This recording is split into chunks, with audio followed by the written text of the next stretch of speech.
Hello and welcome back to Premier Injuries. Today we're moving further up the field. We're talking about attacking assets, but just moving the field of vision to you guys, and just to ask you, please do hit that subscribe button. It really helps us out, and we're going to be doing some great content over the summer. Also, like the video, it helps us out in terms of YouTube metrics, and of course share it with your friends, family, whoever you're playing Fantasy Premier League against.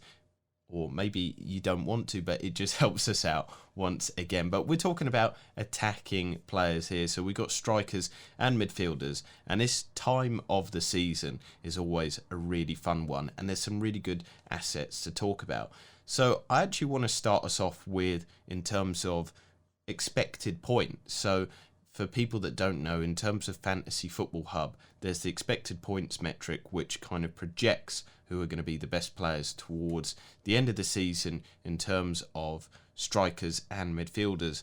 And I thought it would be interesting to start off with these, just to kind of see if you're interested in them, Ben, if you think that the projected points are right, or if you think that maybe you should avoid these assets. So let's start with the midfielders. And the top of the projected points for the end of the season, interesting to me, I'm not that keen on them, but it's Tottenham's Heung-min Son. He's up there. Next up is Fernandes, and then Sadio Mane. So we'll start off with those three. There's three more to talk through, but looking at those, if you were going to pick one of them towards the end of the season, which one would you plumb for and why? Which one would I plumb for? I'm like you. I'm not a big fan of Son necessarily. I see the appeal, but I'm always drawn towards Harry Kane, and he is always me stopgap. Under Mourinho, I would point blank refuse to entertain the notion of two Tottenham attacking assets. So therefore, that just ruled Heung-min Son out of the equation straight away. And under Ryan Mason, I'm still not sold. There's still a long way to go with that. So for me, being a Harry Kane owner, no, I'm certainly not sold on Son, as it were. Bruno. Now, I do like Bruno, and one of those players that doesn't necessarily, I'd almost say that his ability to attract points transcends opposition, form, how Man United are playing. He can do very little in a game, or has done predominantly, up until the last maybe 7 or 8 game weeks, where he'd just get a penalty, he'd get a set piece, he'd get the assist, he'd get a couple of bonus points. And I think we're at a stage in Bruno's career, this little period that he's in terms of returns, is the worst that he's had since he turned into a professional footballer. You wouldn't expect that to last, particularly on what we've seen since he has arrived in the Premier League. So almost you've got a Bruno who's maybe bubbling under the surface.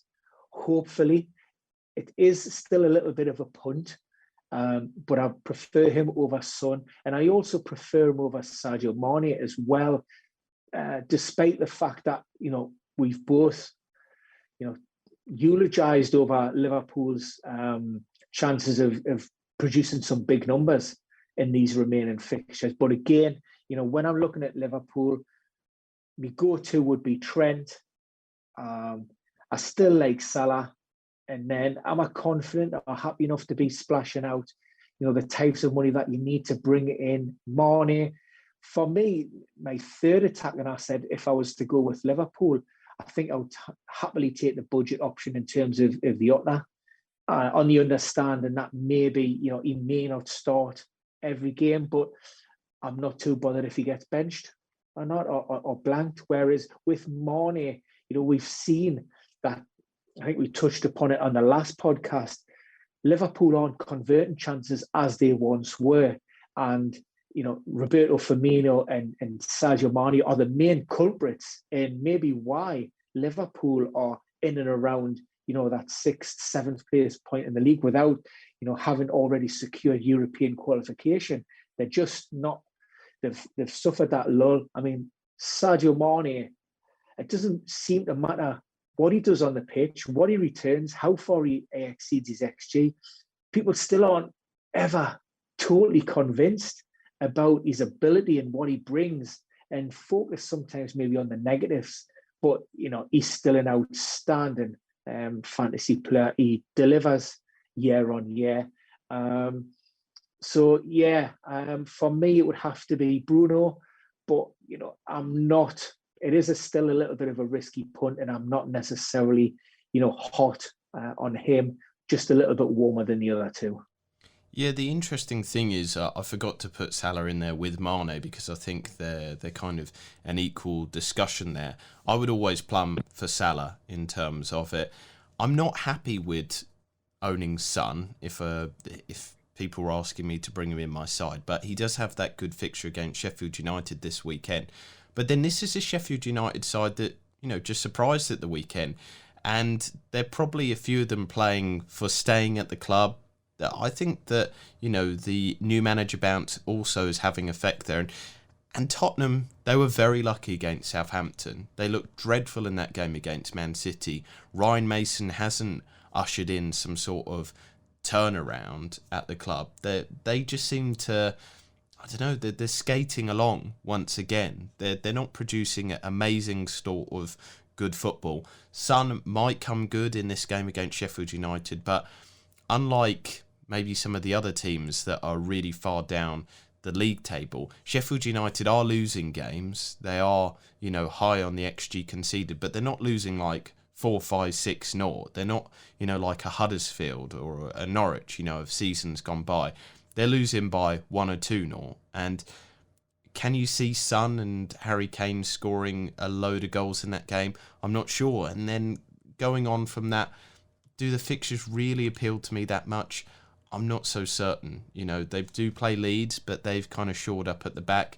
Wolves and Aston Villa are fairly decent kind of games there for their attacks, but I can't see them scoring a glut of goals. And then it's Leicester at the end of the season. So again, kind of evaluating a point that you've said many times is the fixture difficulty ticker sometimes flatters to deceive a little bit. And I would look elsewhere, a Salah, a Jota, somebody else seems to have almost a higher ceiling than the Tottenham players who are not in good form and that they're really kind of crestfallen at the moment. So in order of preference, I think it's Salah / Mane, Fernandes, definitely much higher than Son.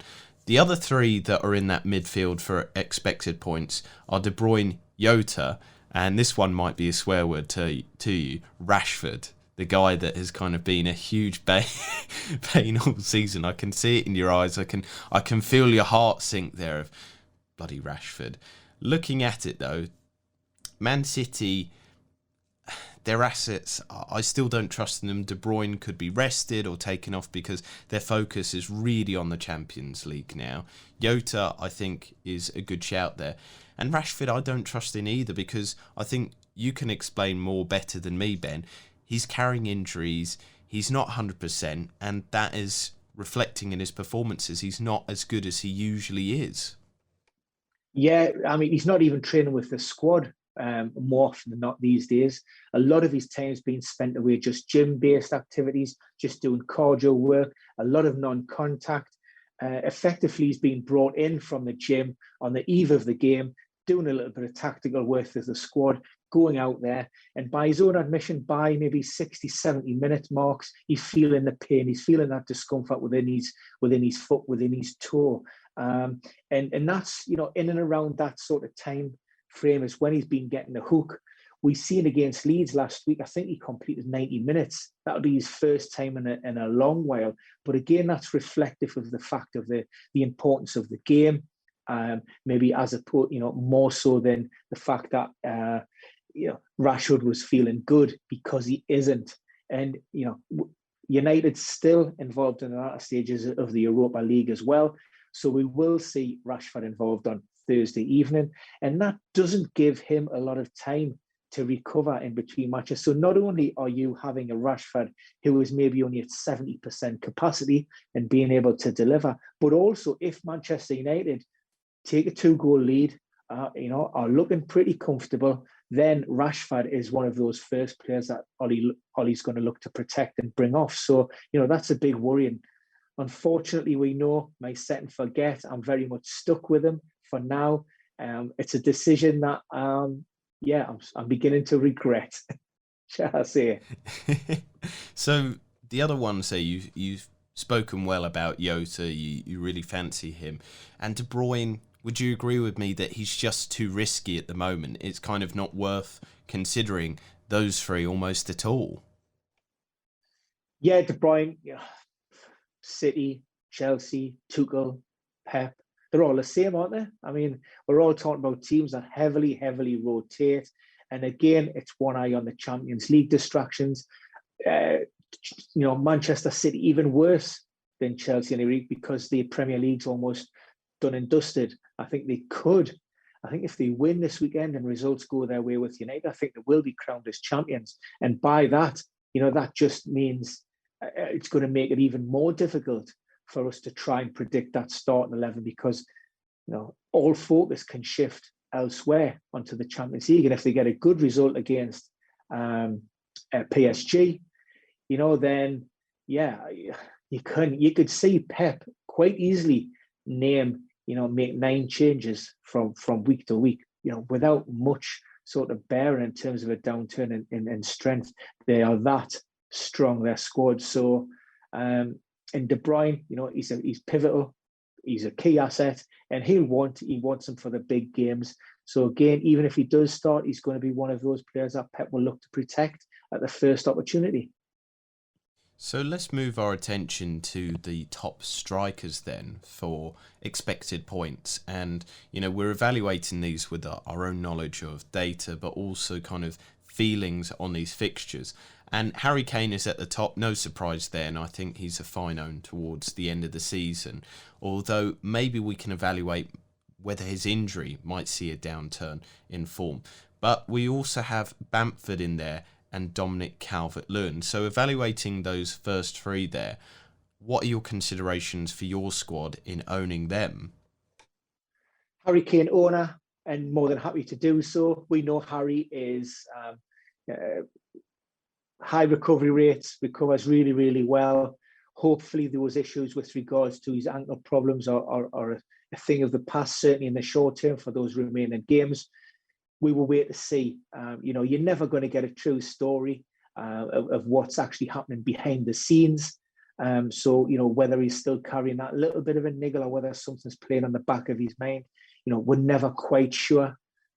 Harry will understand that, he needs to be out there and he needs to be helping Tottenham to try and, push them as high up the league as possible. They'll not rule out a European qualification spot. And he also wants to keep his, that sharpness and minutes in his legs heading into the Euros. So I think in that regard, there's still a lot to play for Harry. And like I say, he's a nice, easy own. Even when he's not playing well, even when he's not at 100%, he's still Tottenham's most likely goal scorer by, head and shoulders with that. Elsewhere, I think you mentioned Patrick Bamford.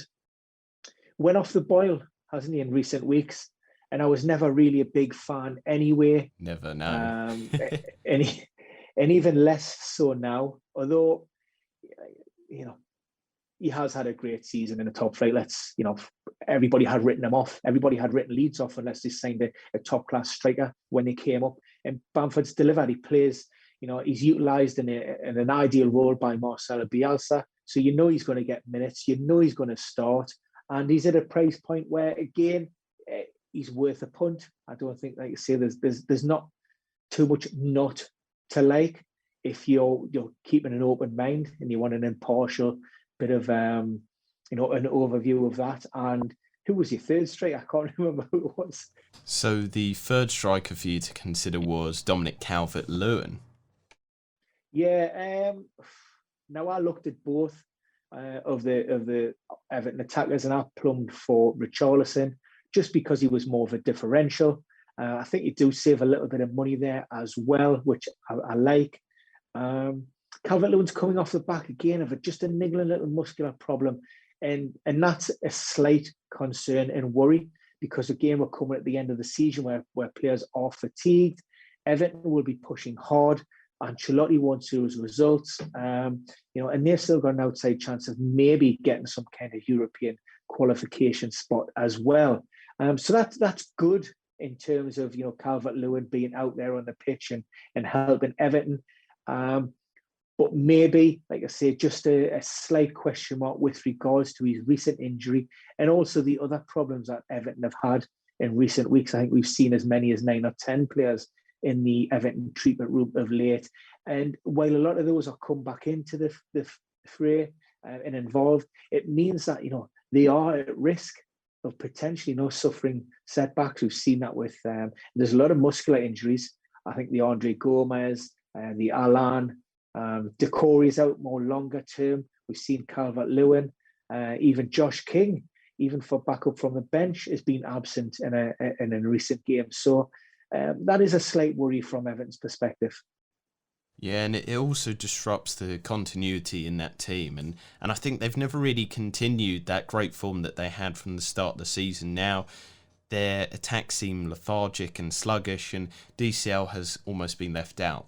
I like Kane, I like Barnford, they're both in my side. And then DCL, I'm not so warm on DCL. I think it's an alright game against Aston Villa next week, but Everton were lucky to walk away with the 3 points against Arsenal. And I think DCL, he is the focal point of their attack. I prefer him over Richarlison, but I just don't see Everton doing a lot towards the end of the season. There might be 1-0s, they might kind of get to a European spot that way, but I just don't believe in them too much. Now, the final 3 top strikers for the expected points are Vardy, Watkins and Ings, but I think with any discussion of Vardy, you also have to bring in Iheanacho, so that there's almost like 4 there to discuss. So would you pick Vardy over Iheanacho, and would you pick Watkins, Ings ahead of any of them?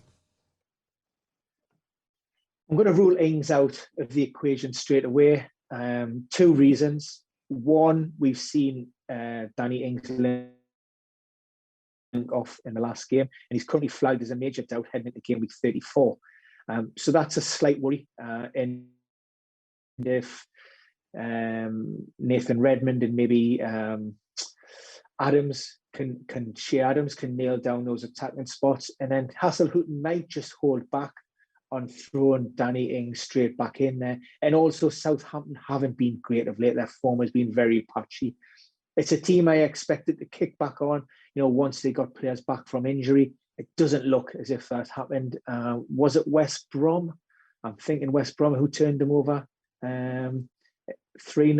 Or might have got that completely wrong. But it was a hugely disappointing performance. I think they drew 2-2 last time out, and they got beat off Tottenham 2-1. Slightly improved performance, but not enough for me. So I would disregard Danny Ings. The others, the value is with Kelechi. First of all, value and form.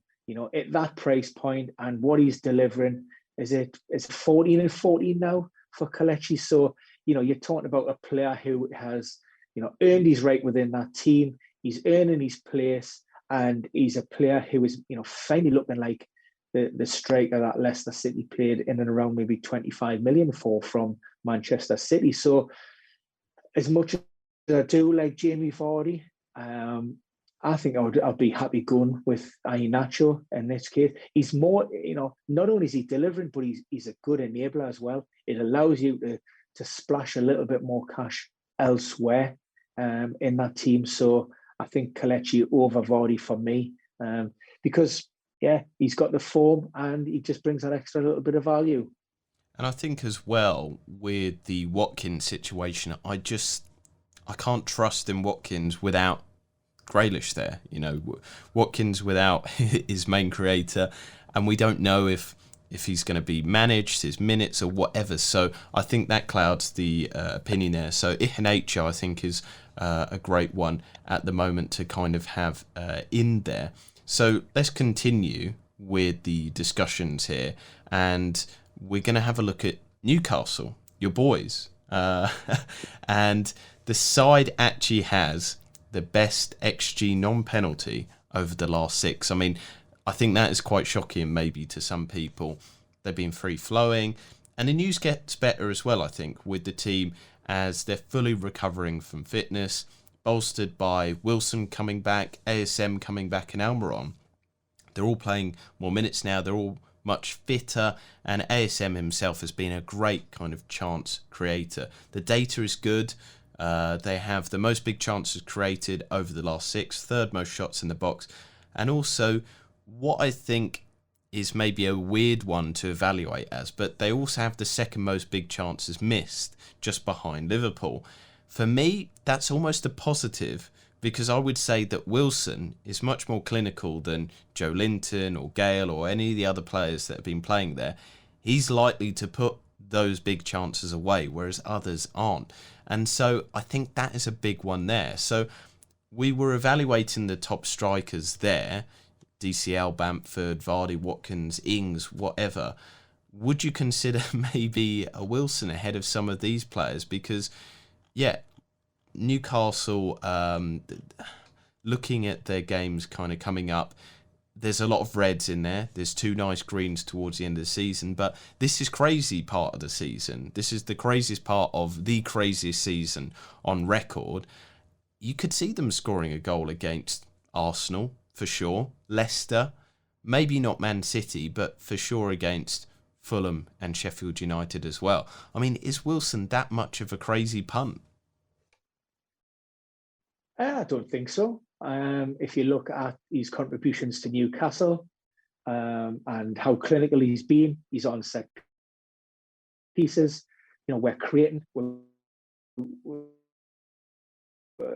Steve Bruce tactically and formationally going with a 5-3-2. The form of San Maxim, he occupies 2, if not 3 defenders. That is, frees up. That would free up the likes of a Colin Wilson. Hopefully, he'll start this weekend. We've seen Joe Linton start the last couple of game weeks, and Colin Wilson get a 30-minute run out. I now feel that he's now primed and ready to start his first game since returning from a hamstring injury, and it just adds a different sort of dynamic to that Newcastle attack. And of course, you mentioned Almiron in there as well. I mean, Joe Willock would have been a good one to throw to the mix this weekend as well, but he obviously hates his parent club, so he's ineligible for that one. But Callum Wilson, yeah, I think he's got to be worth some serious consideration. Although I've had him in twice this season and I've been burnt both times. I think it was me that maybe forced those injury issues on him and cursed him, so I had very little returns. But if you can jump on, a player that again you want to finish the season strongly. You feel that he's still got something to prove there. You still feel like he's got a little bit of unfinished business. You talk about Manchester City, where they will not score. Let's not forget the league could be won, should be won by then. So that, again, changes the dynamics. And if Manchester City are throwing in players like maybe Nathan Ake, those players who are maybe a little bit rusty, maybe not up to the use, the pace of the Premier League because they haven't had the minutes, then again, that in itself just creates opportunities. They may take the foot off the gas. So, extra difficulty. I'm not reading too much into that at the moment. And I think Callum Wilson, yeah, why not? He's a great punt. And just to add my last question to you here, Ben, we're looking at Matheus Pereira. I think he is somebody that we actually touted to do well a few weeks ago. I didn't bring him in my team because I brought the likes of Lingard in, and that's probably done quite well. But I think there's still time to board the train. I think over the last few game weeks, 4th best for XGI over the last 4 game weeks. And I would say that West Brom's goals are probably unsustainable. 10 goals in their last 4 games is probably a little bit high. But they're playing with a much more attacking threat at the moment. They're really going for the jugular. After the Wolves game, it does get difficult for the fixtures coming up. But those are games that I can probably see them scoring in. And also Pereira himself looks to be playing for Premier League football for next season, whether that be with West Brom, who I think is probably unlikely now that they'll stay up, but he's probably planning to play at somewhere else next season. He's got a lot to play for. He's got a lot of inspiration. I think Sam Allardyce is doing fairly well in trying to inspire that team.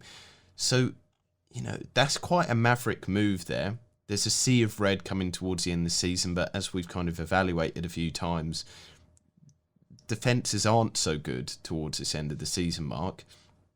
Is he a potential differential to fire up your leagues? I want to see how West Brom respond this weekend.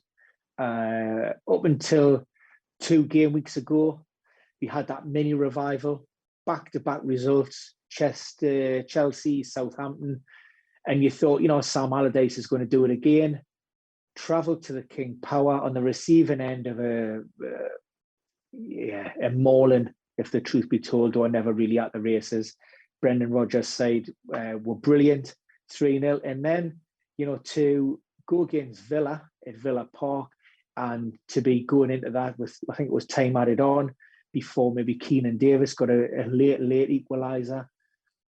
That's almost a final nail in the coffin. So, this West Bromwich Albion revival, this Pereira upturn in form has coincided with the need for the Baggies to push on and really throw it all in there in the hope of, trying to get that win and stay within the top flight.